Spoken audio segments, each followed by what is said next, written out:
test Wiseness, que es el concepto nuevo del que vamos a hablar en esta sesión, como una sesión de introducción con algunos conceptos que les despertarán la curiosidad sobre algunos aspectos de los reactivos de opción múltiple y que están muy relacionados con cuáles son las mejores formas o los puntos de buena práctica para elaborar reactivos de opción múltiple. Un reactivo de opción múltiple es un cuestionamiento o un enunciado que consta de una serie de opciones de respuesta. Los reactivos de opción múltiple están clasificados como dentro de un grupo de reactivos que son los reactivos de selección, en donde al estudiante se le realiza una pregunta o un planteamiento y se le brindan 2 o más opciones de respuesta para que él elija cuál es la correcta o cuál es la más correcta dentro de esta serie de opciones. A diferencia de los reactivos de construcción, en donde el estudiante tiene que generar su propia respuesta. Aquí en los reactivos de selección, la respuesta ya existe, ya está plasmada dentro de las opciones y solamente el estudiante tiene que identificar cuál es la correcta. La estructura general es un planteamiento, que puede ser un problema, una pregunta o un enunciado, y que a este planteamiento le llamamos tallo, ese es el tallo de la pregunta, y una serie de opciones de respuesta, dentro de las cuales tenemos usualmente una única respuesta correcta, solamente hay una respuesta correcta, y el resto de las opciones de respuesta que no son las correctas se les llama distractores. Entonces, esta es como la nomenclatura para hablar de reactivos de opción múltiple. Y la realidad es que literatura, como decía Oli hace ratito, hay muchísima. O sea, ustedes se meten, buscan reactivos de opción múltiple en cualquier base de datos de las ciencias de la salud o de las ciencias de la educación y la cantidad de publicaciones que les van a salir es inmensa. Del lado izquierdo yo les pongo un screenshot de 2 publicaciones que posiblemente son el referente más utilizado, el primero a nivel mundial y el segundo a nivel de Latinoamérica, sobre recomendaciones para elaborar reactivos. El primero está elaborado por un autor que es Tomás Jaladina y otros autores, y el del lado derecho es un libro que posiblemente es mi libro favorito, porque es todo un libro sobre cómo elaborar reactivos. Entonces es increíble la cantidad de material que se genera para hacer buenos reactivos de opción múltiple, porque sabemos que es uno de los instrumentos más utilizados para la evaluación del aprendizaje. Pero justamente, y creo que ya lo han mencionado en ocasiones anteriores, porque ahorita en el repaso tenían una pregunta de esto, ¿no? Desventajas de los reactivos de opción múltiple, se quedan muy limitados en qué pueden evaluar, pero si están bien elaborados, podemos lograr que evalúen cosas suficientemente complejas que sean un reflejo real del aprendizaje del estudiante y no únicamente nos reflejen la capacidad de memoria. Los modelos psicométricos nos permiten estudiar características o propiedades psicológicas de un individuo. Las teorías psicométricas las utilizamos en educación, en particular en evaluación, para estudiar el aprendizaje a partir de la evaluación. Eso quiere decir que a través de un modelo estadístico yo puedo explicar características propias del aprendizaje. Eso es algo más sofisticado, pero eso es solamente lo que les quiero explicar, que a través de modelos estadísticos yo puedo inferir características del aprendizaje. Hay muchos modelos psicométricos para estudiar el aprendizaje. El más habitual es uno que se conoce como teoría clásica de los test, y es esta imagen que les estoy mostrando. ¿Qué es lo que me interesa que comprendan únicamente de esto? Bajo este modelo psicométrico de la teoría clásica, nosotros partimos de un supuesto estadístico, que es esta X que está en el centro. La X que está en el centro representa el puntaje observado. Eso quiere decir, digamos, en un examen, voy a centrar el ejemplo en un examen con reactivos de opción múltiple. La X representa la cantidad de reactivos que el estudiante tuvo de manera correcta. La X es el puntaje observado. Y este modelo lo que nos dice es, el puntaje observado está formado por 2 grandes componentes. Primero, una E, que es un error de medición. El proceso de evaluación lleva muy vinculado el proceso de medición. Cuando yo hago un proceso de medición, siempre existe un error de medición, aunque sea mínimo.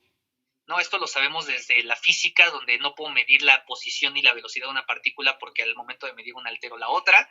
Siempre que yo hago un proceso de medición, altero el objeto de estudio y entonces existe un error. Siempre hay un error de medición, aunque sea muy chiquito. Por lo tanto, cuando yo observo una calificación de un estudiante, pues hay un error de medición. A lo mejor hay algo que está ocurriendo que me está modificando ese puntaje observado. Y principalmente este error, esta E, está asociada a un aspecto que viene abajito como SA, la suerte al adivinar. El estudiante que se encuentra sometido a un examen de opción múltiple siempre va a buscar optimizar la calificación obtenida.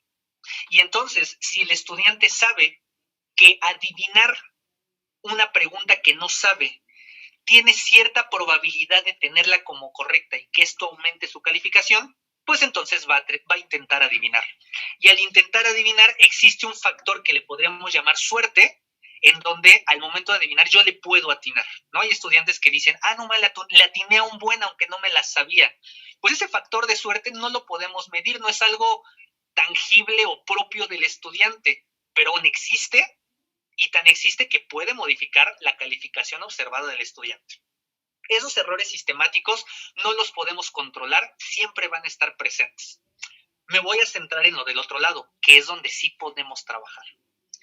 Regreso a la X. La X es la calificación observada. Y la calificación observada depende tanto del error de medición como de esta letra V. La V se refiere a la puntuación verdadera. Y la puntuación verdadera nos habla de las características propias del estudiante que son un reflejo de sus propias características. Ya vimos que el error es algo que ocurre sistemático y no lo puedo evitar. La V se refiere a características propias del estudiante. Y esta V puede estar formada por diversos componentes. El valor teta, que es el que yo observo hasta arriba, el símbolo teta, me habla del conocimiento, del aprendizaje real del estudiante sobre el contenido que le estoy evaluando. Obviamente la calificación verdadera pues depende en gran parte de lo que realmente sabe el estudiante del tema. Pero hay otros dos factores importantes. Una cosa es que el estudiante adivine y tenga suerte, pero otra es que el estudiante, sin saber la respuesta correcta, tenga, digamos, el valor para adivinar. Hay estudiantes que, sin saber la respuesta correcta, prefieren no contestar. Y esto es más habitual en los exámenes con el formato en donde si la tienes mal te baja puntos. En lugar de no contar, te baja puntos. Entonces, esto de la tendencia a adivinar, que es lo que se ve como una TEA, la tendencia a adivinar es una característica propia de cada estudiante y está muy asociada con rasgos de la personalidad como la capacidad de toma de decisiones en situaciones de incertidumbre, el valor, la honestidad, etc. Hay muchos factores que inducen a que el estudiante pueda adivinar y eso está nuevamente relacionado con la calificación verdadera o con el puntaje verdadero. Nos habla de características reales del individuo. Y cerramos con la TW. La TW es otro factor que va a influir en la calificación verdadera.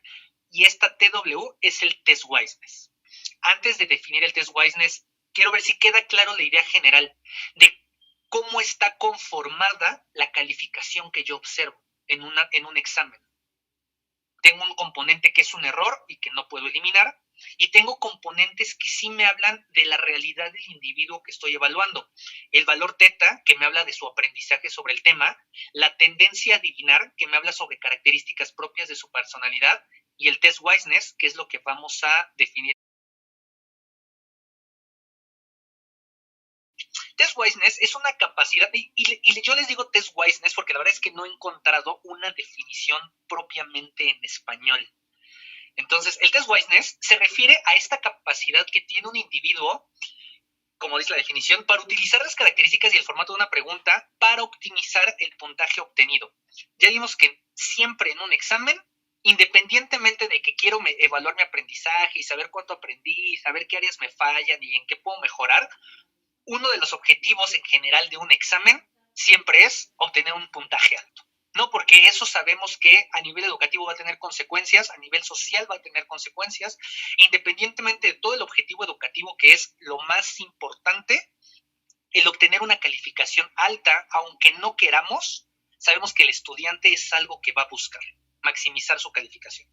Y entonces, este test Wiseness se refiere a es una habilidad que se desarrolla para optimizar esta calificación y que no está relacionado con el aprendizaje del contenido evaluado. Eso quiere decir que el estudiante aprovecha los errores o los defectos en la elaboración del reactivo para identificar cuál es la respuesta correcta y por lo tanto deducirla. El estudiante sabe cuál es la respuesta correcta sin saber nada del tema. Y esto está asociado a errores en la elaboración de los reactivos. Yo les traigo un examen prácticamente de inmunología. No sé quién de aquí sepa inmuno o sepa mucho inmuno. Pero si no lo saben, yo esperaría que ustedes puedan obtener una calificación alta en este examen únicamente utilizando habilidades de test Wiseness. Quienes salgan muy bajos en este examen que les vamos a hacer, es probable que no tengan desarrolladas estas habilidades de test Wiseness. Y a lo mejor puede ser, es una inferencia, poder hacer más cosas, pero una puede ser porque no están tan familiarizados con las características o con las recomendaciones para elaborar reactivos. Y entonces, para mí, abordar el test Wiseness es el pretexto para definir algunas recomendaciones sobre cómo elaborar reactivos. Porque yo creo que la gran mayoría de aquí va a obtener un puntaje alto, aun cuando no sepan inmunología.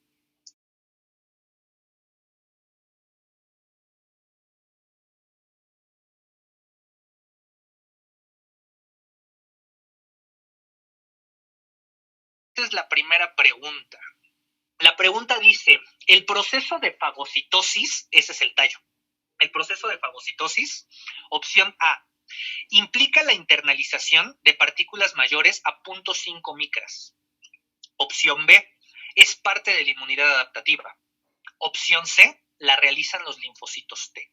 Ahora, en lo que terminan de contestar, sí quisiera que todos puedan al menos activar su micrófono en algún momento, porque a los que tengan respuesta, me interesa indagar qué nos hizo inferir que esa era la respuesta correcta. Justamente el entender ese proceso por el cual yo descarto el resto o logro identificar la correcta es lo que nos va a permitir entender muy bien qué es el test Wise. Ya están las respuestas, nada más nos faltó una respuesta y prácticamente la mitad la tuvo bien, ¿no? 45.5% la tuvo bien, ese mismo porcentaje que el que la tuvo mal porque una persona no contestó. Por puro azar, por pura probabilidad, teniendo 3 opciones de respuesta, lo más probable es que hubiera tenido 30 y tantos % de correctas. Fue mayor. Eso quiere decir que hay algo en la opción A que los está orientando, porque 3 personas eligieron la opción B y 2 personas eligieron la opción C. Aquí están como medio similares, pero 5 personas eligieron la A. Quisiera que, a ver si Maritza nos puede comentar por qué elegiste la A como respuesta correcta. Aquí estoy. Ajá. Pues, como dijiste, sin pensar en otra cosa, decía el proceso. Como que la palabra clave era el proceso. Ok. O sea, no me fijé en otra cosa más que en eso. Ok, la pregunta por el proceso y la opción de respuesta dice la internalización, ¿no? Que es un proceso, ¿no? Ajá. Ok. Oli, tú compártenos.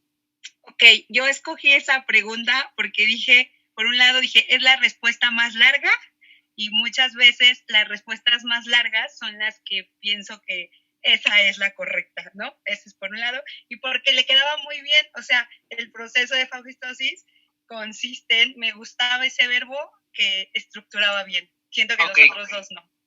Esta es posiblemente, bueno, todos los que les traigo son errores frecuentes en elaboración de reactivos. Y algo que ocurre comúnmente es que al momento de elaborar un reactivo de opción múltiple, planteamos el tallo y automáticamente nosotros ya tenemos pensada cuál es la respuesta correcta. ¿no? Siempre pensamos en la pregunta y la respuesta correcta. Aquí hay un error que no está asociado con test Wiseness, pero sí vale la pena decírselos. El proceso de fagocitosis no es un tallo per se, porque no es ni un planteamiento ni una pregunta. Una recomendación dice que un buen tallo debe de ser capaz de responderse sin ver las opciones de respuesta. Si yo solo les digo el proceso de fagocitosis, si no fuera de opción múltiple, ¿qué me contestarían? Pues quién sabe, ¿no? Porque ni siquiera es un tallo, no es un planteamiento bien hecho. Independientemente de eso, que se presta mucho en los reactivos de opción múltiple, porque como el estudiante ve las respuestas, pues fácilmente puede hacer esta asociación, ¿eh? ¿Cuál la complementa? Eso no es test Wiseness, pero es una recomendación. El test Wiseness surge con lo que dice Oli. La respuesta correcta generalmente es la más elaborada porque es la que nosotros al momento de elaborar el reactivo ya la tenemos en la mente.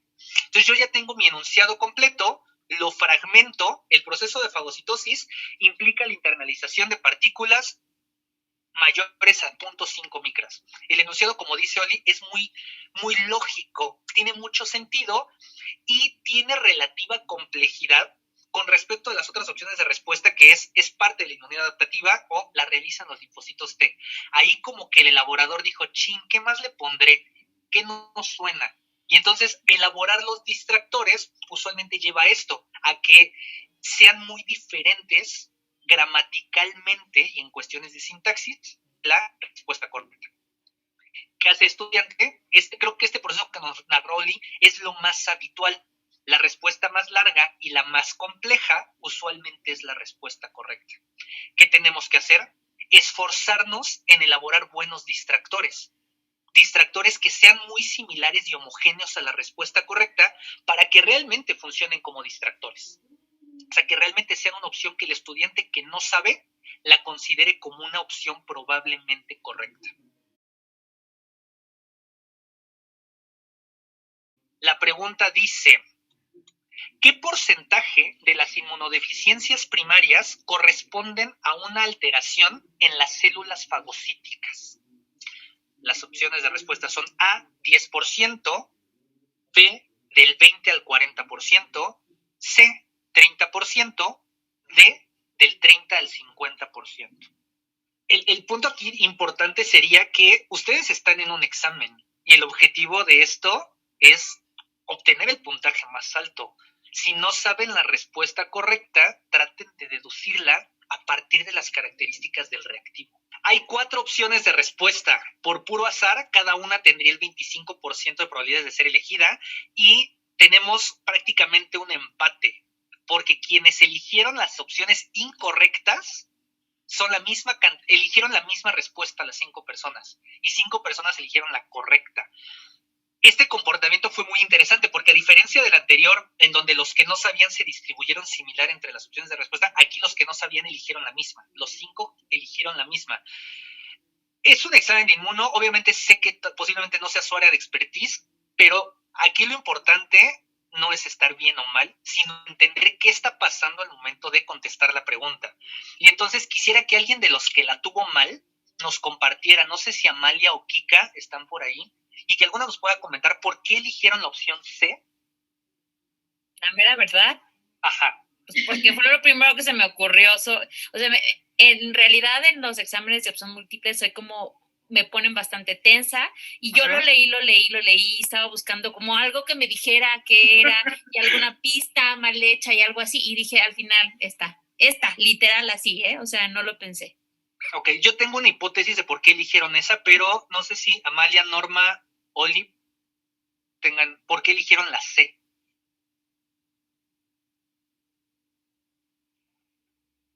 Yo la verdad ni siquiera lo pensé. Solamente dije, o es 10 o 30, porque nada más te está preguntando por un porcentaje y de entrada descarté los rangos. Esa es una. Y la verdad no le puse 6% porque creo que no leí bien la pregunta, pero ya después dije, pues claro, o sea, una vez contestada dije, y eso es lo que me pasa mucho, me pasaba de alumna.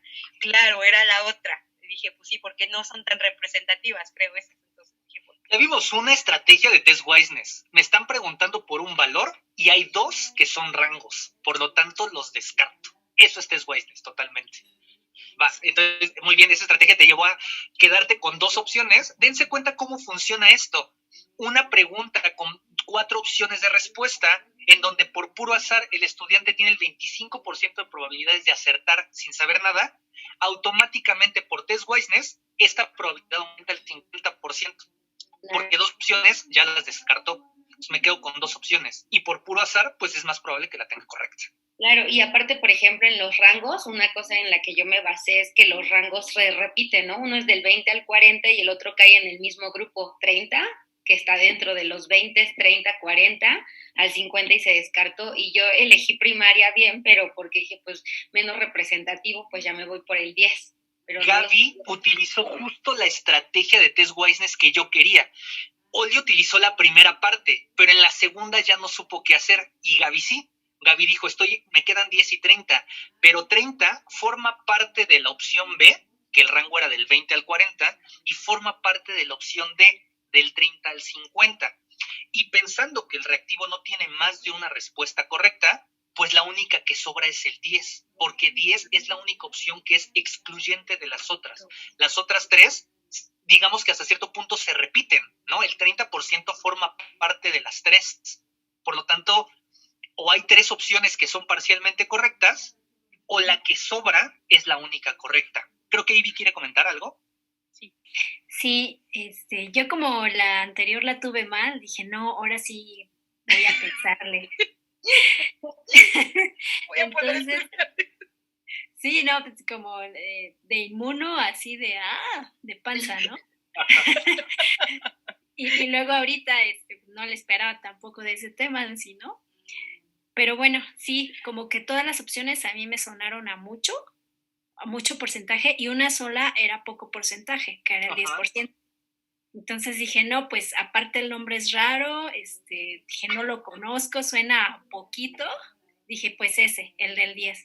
Pero fue por eso, porque los otros caían en rango mayores, de números altos. Bien, aquí, si bien vamos a ver que pueden ser diferentes estrategias de test Wiseness las que utilice cada persona, voy a hacer énfasis en cada reactivo en el ejemplo particular que yo les quiero hablar sobre la recomendación. La anterior era elaborar distractores suficientemente homogéneos a la opción correcta, porque la opción correcta usualmente es la más compleja. Entonces, tratar de que sean homogéneos. En esta es generar opciones de respuesta que sean mutuamente excluyentes, porque opciones que se mezclan entre sí generalmente no son la correcta. Si la respuesta correcta hubiera sido 30, al momento de elaborar el reactivo yo hubiera dicho 20 al 40 la incluye. Por lo tanto, tal vez es una respuesta correcta y no debería de incluirla. 30 al 50 lo incluye, por lo tanto tal vez no debería de incluirla. Y entonces sería una mala pregunta. Serían muy malos distractores porque serían correctos hasta cierto punto. En este caso estas respuestas que eran realmente distractores pueden ser descartadas, como hizo Gaby, porque como que se traslapan entre sí. Y la única que no forma parte de estos grupitos, pues era la correcta.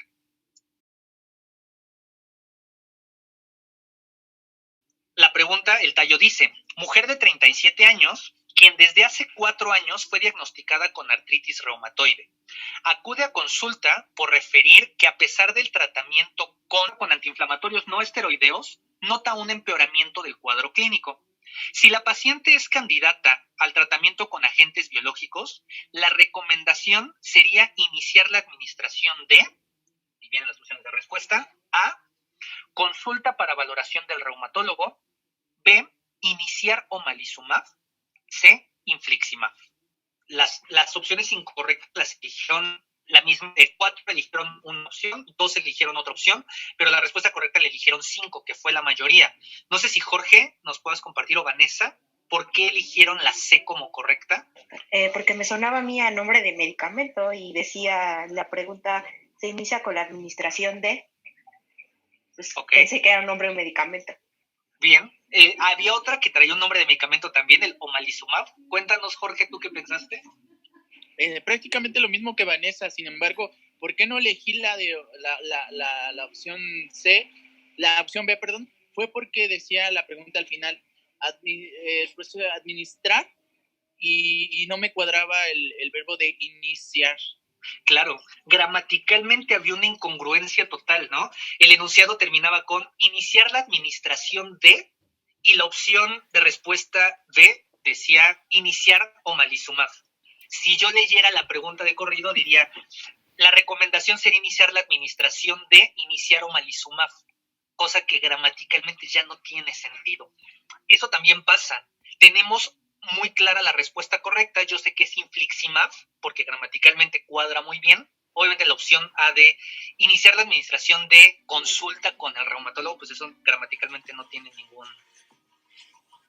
ningún sentido.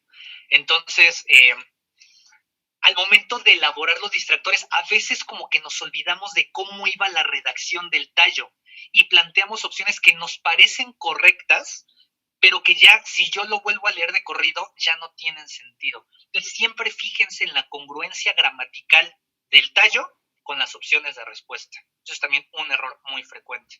Aquí, simplemente, si lo leían de corrido, la única que tenía sentido gramatical era la opción C.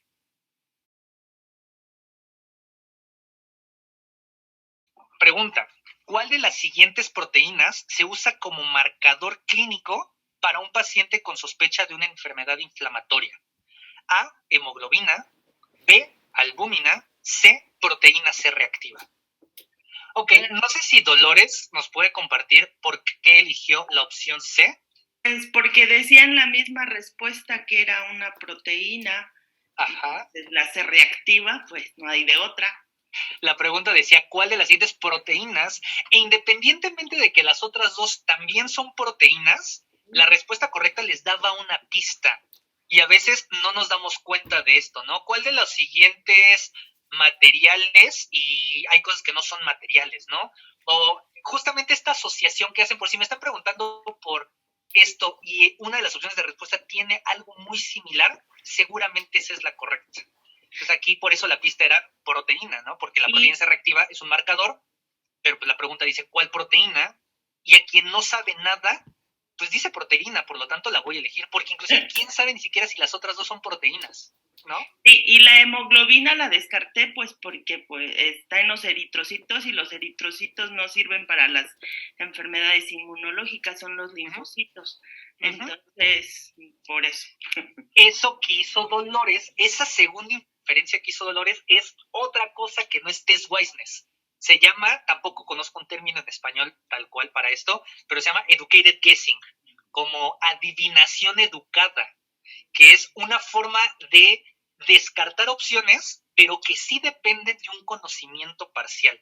En otra sesión podemos hablar de educated guessing, porque es otro componente importante en esta teoría clásica de los test. De hecho, educated guessing sí es parte del valor teta, es parte del aprendizaje real del estudiante, pero es un conocimiento parcial. Es un conocimiento parcial que me hace descartar opciones y me lleva a la correcta sin que yo sepa la correcta.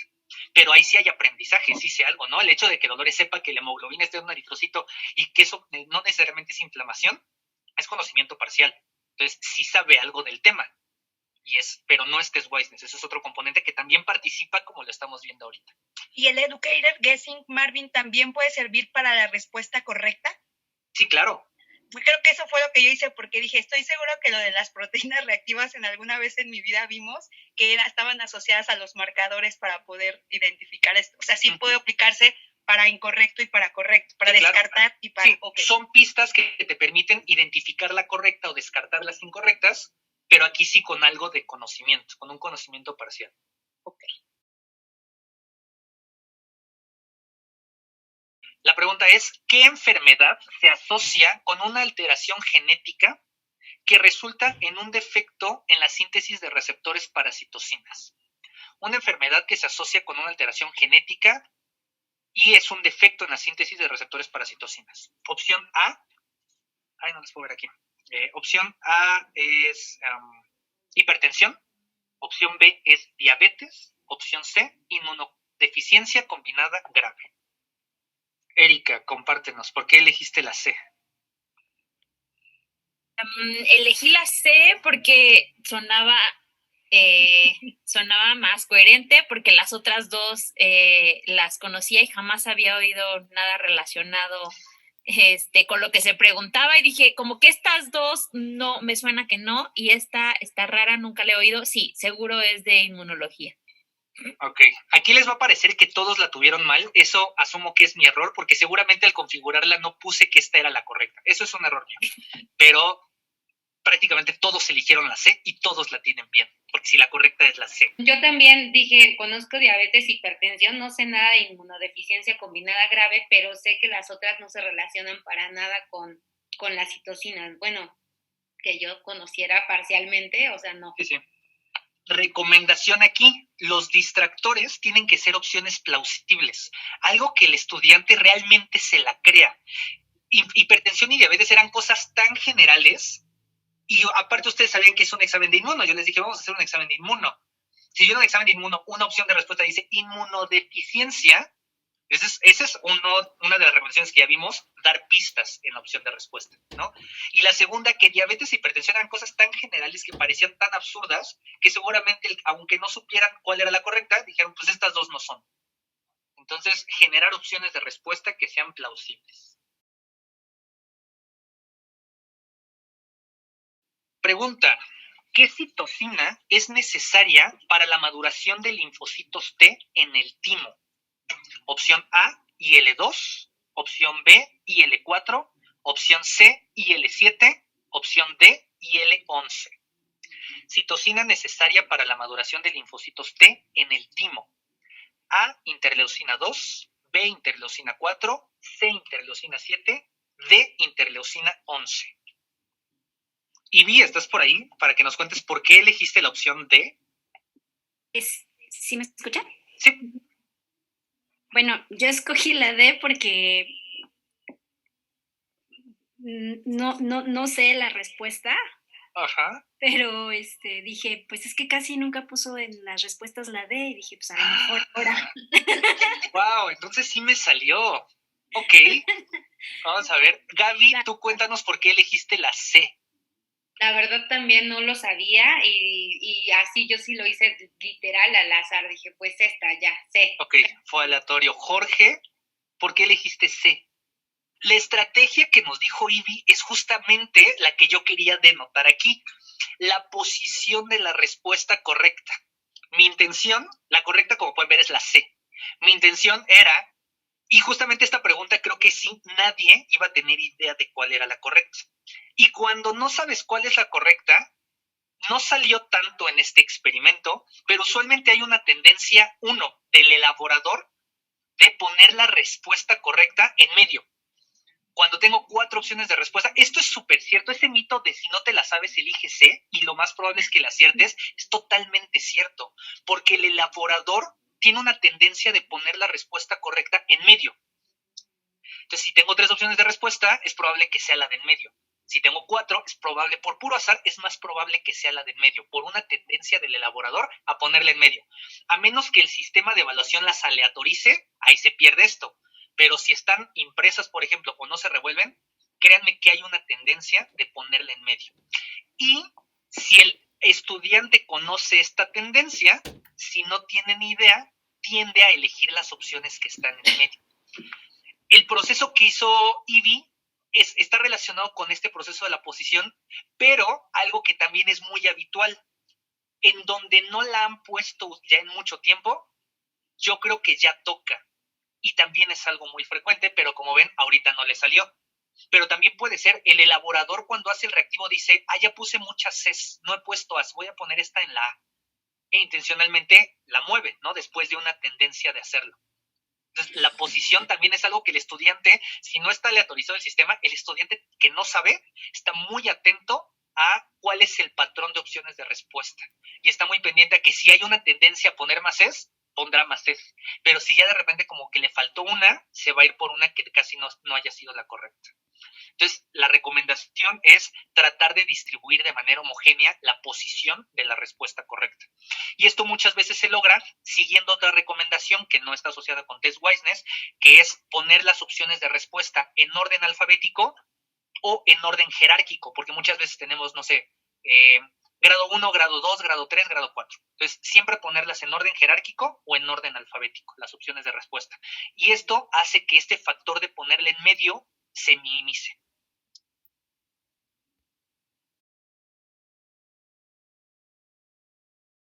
Penúltima pregunta, ¿qué caracteriza a la respuesta inmunitaria? Opción A, siempre actúa contra moléculas extrañas al organismo. Opción B, tiene la capacidad de autorregular su activación. Opción C, nunca es la causa de enfermedades. Vane, no sé si nos puedes comentar por qué elegiste la B como correcta.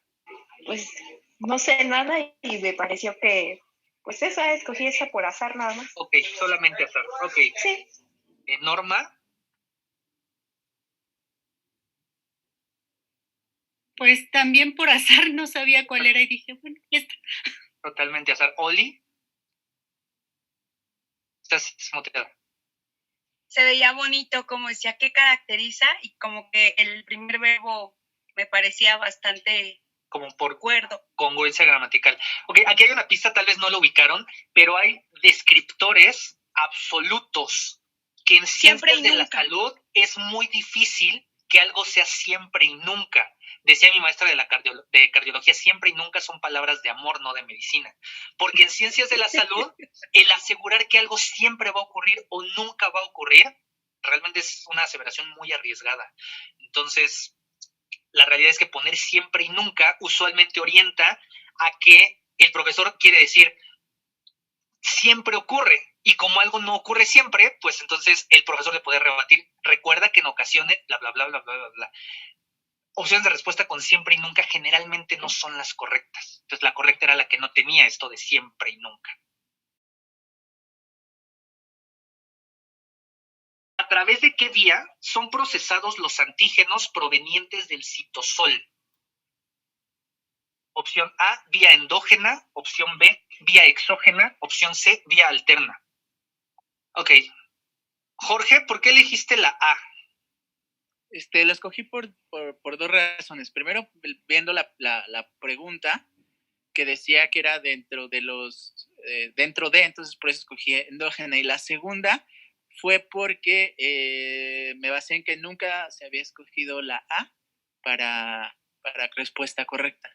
Eso es totalmente test wiseness. Entonces, primero, una pista adentro, proveniente del citosol. Quien sepa que el citosol es lo de adentro de la célula, pensaría más que es endógeno. Y la segunda es que una la tendrían que haber descartado por test wiseness, que es la vía alterna. Porque si hay una endógena y hay una exógena, una es opuesta a la otra.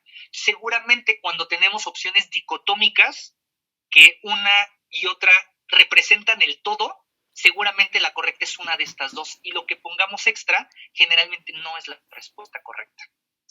Entonces, recomendación, evitar este tipo de respuestas en donde solamente hay dos opciones que incluyen el todo y que el resto de opciones de respuesta ya resultan prácticamente absurdas. Última encuesta, esta es una encuesta. ¿Consideran que estos conceptos que acabamos de revisar les serán de utilidad en su práctica docente? Y en mi práctica como estudiante. También como estudiante, claro. Pues todos pusieron totalmente de acuerdo. Qué bueno que esto les sea de utilidad.